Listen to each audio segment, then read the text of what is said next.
जय हिंद प्यारे दोस्तों, स्वागत है आप सभी का हमारे वीडियो चैनल सक्सेस क्लासेस 3.0 में। आज जो ब्रह्मास्त्र बैच चल रहा है उसमें रीजनिंग हिंदी टाइप नंबर 2 आपको बताने वाले हैं अलंकार। ठीक, तो इसमें सबसे पहले कल हम आपको बता चुके थे, आज हम पढ़ाएंगे आपको अर्थालंकार। ठीक, कल शब्द आपको हम बता चुके थे। तो अर्थालंकार होता क्या है? जहां पर अर्थों के कारण चमत्कार होता है वहां पर अर्थालंकार होता है। जहां पर अर्थों के कारण चमत्कार होता है वहां पर अर्थालंकार होता है। अब अर्थालंकार में पहला आता है उपमा अलंकार। उपमा अलंकार कहते किसे हैं? जब जब किसी शब्द में योजक चिन्ह आ जाए, जब किसी शब्द में योजक चिन्ह आ जाए और योजक चिन्ह के साथ साथ शब्द में स सी सम सरिस ये शब्द आ जाएं तो वह क्या हो जाएगा? उपमा अलंकार हो जाएगा। जब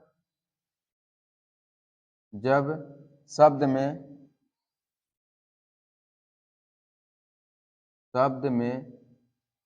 योजक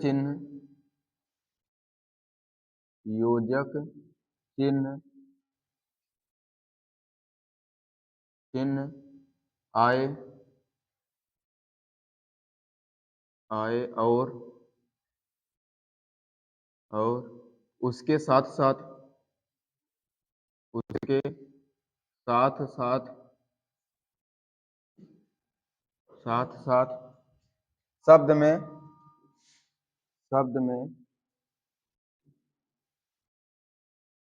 सा सी सम सरिस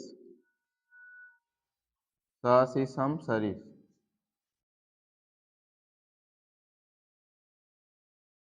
शब्द आए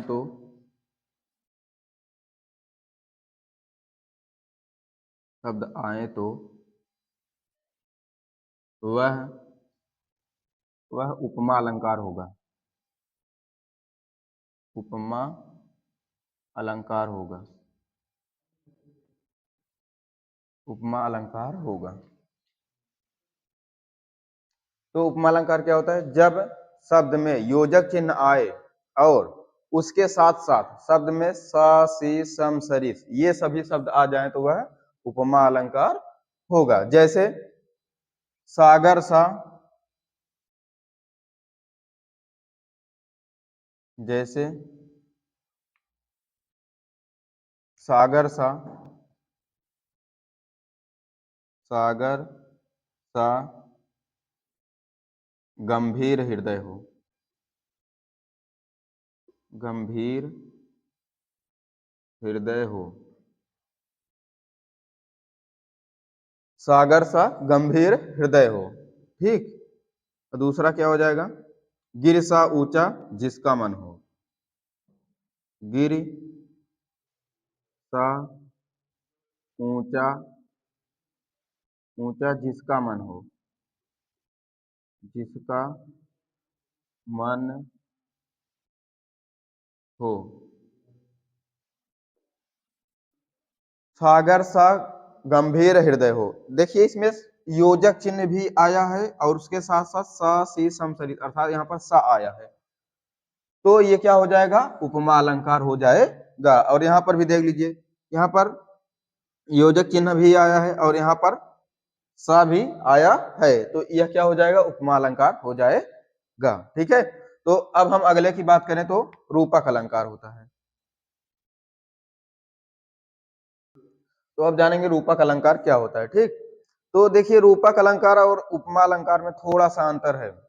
इसमें क्या होता है? जब शब्द में योजक चिन्ह तो आए लेकिन योजक चिन्ह के बाद सा सी सम सरिस ये शब्द ना आए तो वह क्या हो जाएगा? रूपक अलंकार हो जाएगा। जबरदस्त ट्रिक है। ठीक है, उपमा अलंकार में क्या होता है? योजक चिन्ह आता है, उसके साथ साथ क्या आता था? सम सा सी सम सरिस ये सब आते थे। ठीक, लेकिन रूपक में ये सब नहीं आएंगे, ये क्या हो जाएगा? रूपक अलंकार हो जाएगा। ठीक है, जब जब शब्द में शब्द में योजक चिन्ह तो आए, योजक चिन्ह तो आए, चिन्ह तो आए, परंतु परंतु उसके साथ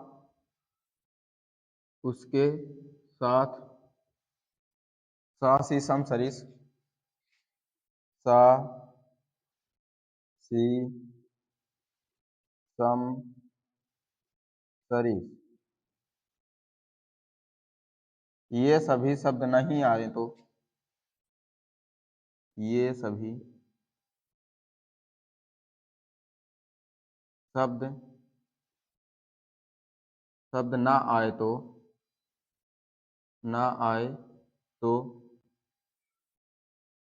तो वहां पर रूपक अलंकार होता है।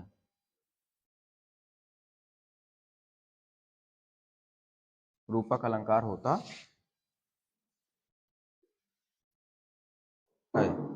उपमा में क्या होता है कि सा से योजक चिन्ह के बाद क्या होता है, सा से समसरित आता है, लेकिन इसमें योजक चिन्ह के बाद सा से समसरित नहीं आएगा। ठीक, तो क्या हो जाएगा, उपमा अलंकार हो जाएगा। जैसे एग्जाम्पल में चरण कमल बंदो हरिरा, चरण कमल बंदो हरिराई, बंदो हरि राई। इसमें देखिए योजक चिन्ह तो आया है, लेकिन सा से समसरित कहीं आपको दिख रहा है, नहीं दिख रहा है, तो यह क्या हो जाएगा, रूपक अलंकार हो जाएगा। और दूसरा एग्जाम्पल लें तो मैया मैं तो चंद्र खिलौना ले हूं, मैया मैया मैं तो चंद्र खिलौना ले हूं, चंद्र खिलौना खिलौना ले हूं,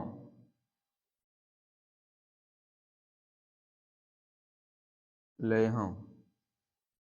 इसमें कहीं आपको सा से समसरित दिख रहा है, नहीं दिख रहा है। योजक चिन्ह तो दिख रहा है लेकिन सा से समसरित नहीं दिख रहा है, तो यह क्या हो जाएगा, रूपक अलंकार हो जाएगा। और क्या हो जाएगा, बीती विभावरी जागरी।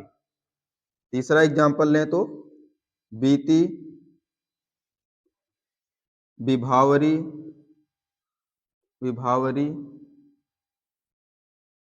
सॉरी विभावरी जागरी जागरी।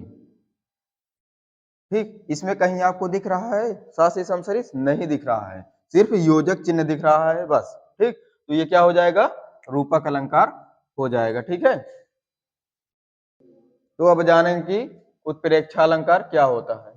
तो जब पंक्ति में जनु जानो मनु मानव या जनहु मनहु जैसे शब्द आए तो वहां पर उत्प्रेक्षा अलंकार हो जाएगा। जब पंक्ति में जनु जानो या मनु मानव या जनहु मनहु जैसे शब्द आए तो वहां पर उत्प्रेक्षा अलंकार हो जाएगा। जैसे जनु वर्षा ऋतु प्रकट बुढ़ाई, जनु वर्षा ऋतु प्रकट बुढ़ाई, ये एग्जाम्पल हो जाएगा। ठीक है, जहां जब पंक्ति में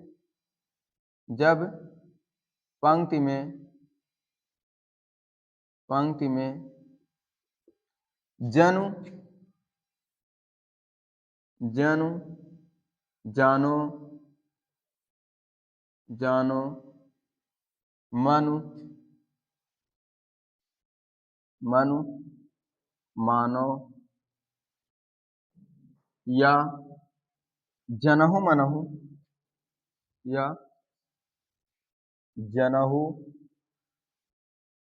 जनहु मनहु जनहु मनहु जैसे शब्द आए तो जैसे शब्द शब्द आए तो वहां पर उत्प्रेक्षा अलंकार होता है, उत्प्रेक्षा अलंकार होता है। अलंकार होता है,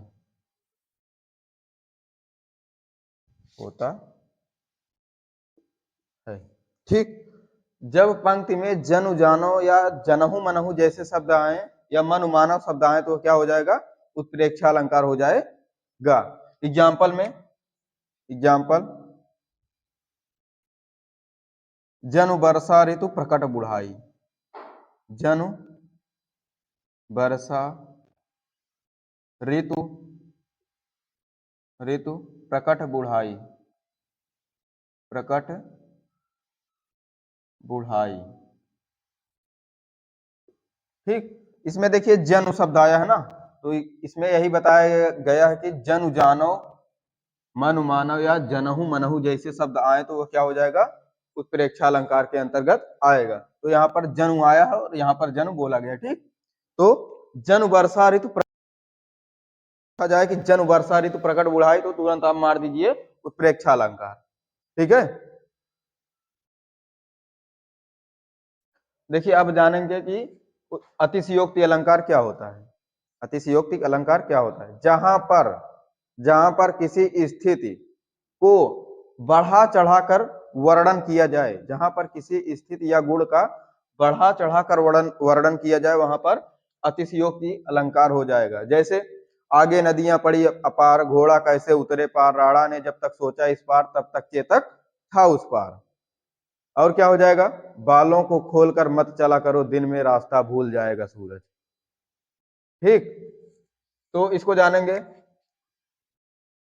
जब पंक्ति में, जब पंक्ति में किसी गुण, किसी गुण या स्थिति, स्थिति का बढ़ा चढ़ाकर वर्णन किया जाए, बढ़ा चढ़ाकर, बढ़ा चढ़ाकर वर्णन किया जाए,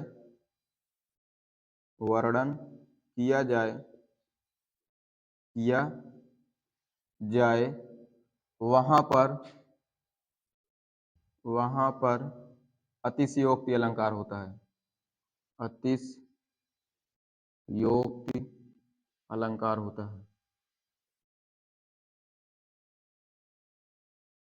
अतिशयोक्ति अलंकार होता है। तो जहां पर किसी स्थिति या गुण को बढ़ा चढ़ाकर वर्णन किया जाए वहां पर अतिशयोक्ति अलंकार हो जाएगा। जैसे, जैसे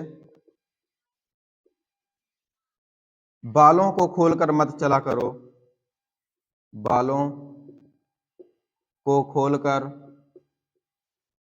खोलकर मत चला करो, बालों को खोलकर मत चला करो, चला करो दिन में रास्ता भूल जाएगा सूरज, दिन में रास्ता भूल जाएगा सूरज, भूल जाएगा सूरज,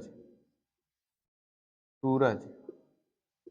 देखिए यहां पर कितना बढ़ा चढ़ा करके बात की गई है कि बालों को खोलकर मत चला करो दिन में रास्ता भूल जाएगा सूरज। कोई प्रेमिका है, वह अपने बालों को अगर दिन में खोल कर चलती है तो कोई, क्या ऐसा संभव है कि सूरज जो है वह अपना रास्ता भूल जाएगा?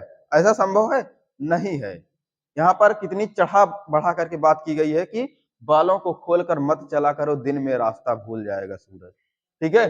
अगला क्या हो जाएगा, अगला एग्जाम्पल, आगे नदियां पड़ी अपार, आगे नदियां, आगे नदियां पड़ी अपार, पड़ी अपार, घोड़ा कैसे उतरे पार, घोड़ा, घोड़ा कैसे उतरे पार, उतरे पार, राणा ने जब तक सोचा इस पार, राणा ने, राणा ने सोचा इस पार, सोचा इस पार, तब तक चेतक था उस पार, तब तक चेतक था उस पार। देखिए इसमें, आगे नदियां पड़ी अपार, घोड़ा कैसे उतरे पार, राणा ने जब तक सोचा इस पार, तब तक चेतक था उस पार। क्या ऐसा संभव है कि राणा सोच भी नहीं पाए और जो चेतक था उस पार चला गया? इतना भी उनको टाइम नहीं मिला, सोचने का टाइम भी नहीं मिला, तब तक चेतक वह नदी को डाक गया। क्या ऐसा संभव है? नहीं है। यहाँ पर भी बढ़ा चढ़ा करके बात कही गई है, तो यह क्या हो जाएगा? अतिशयोक्ति अलंकार हो जाएगा। तो अब जानेंगे कि मानवीकरण अलंकार क्या होता है। तो जहां पर प्राकृतिक वस्तुओं जैसे पेड़ पौधे आदि में मानवीय भावनाओं का वर्णन किया जाए तो वहां पर मानवीय करण अलंकार हो जाएगा। जैसे फूल हंसे कलियां मुस्काई, फूल हंसे कलियां मुस्काई, तो यहां पर मानवीकरण अलंकार क्या हो जाएगा? जहां पर किसी, जहां पर प्राकृतिक प्राकृतिक प्राकृतिक वस्तुएं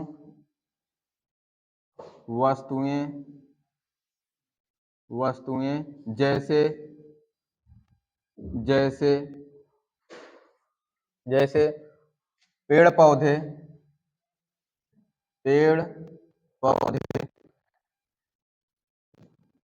बादल,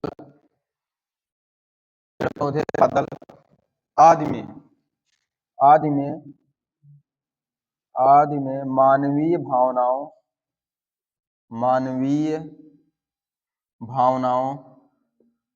भावनाओं का वर्णन किया जाए, का वर्णन किया जाए तो वहां पर वहां पर तो वहां पर मानवीयकरण अलंकार होता है। मानवीयकरण अलंकार होता है, अलंकार होता है। एग्जाम्पल में जैसे फूल हंसे कलियां मुस्काई, फूल हंसे फूल हंसे कलियां मुस्काई, कलियां मुस्काई मुस्काई, फूल हंसे कलियां मुस्काई। यहाँ पर देखिए मानवीकरण अलंकार में, यहाँ पर क्या फूल हंस सकता है? नहीं हंस सकता है। और कलियां मुस्कुरा सकती हैं? नहीं मुस्कुरा सकती हैं। ठीक, तो यहाँ पर मान लिया गया है। ठीक है, और क्या होगा? सागर के उर पर लहरें मधुर मधुर करती गान।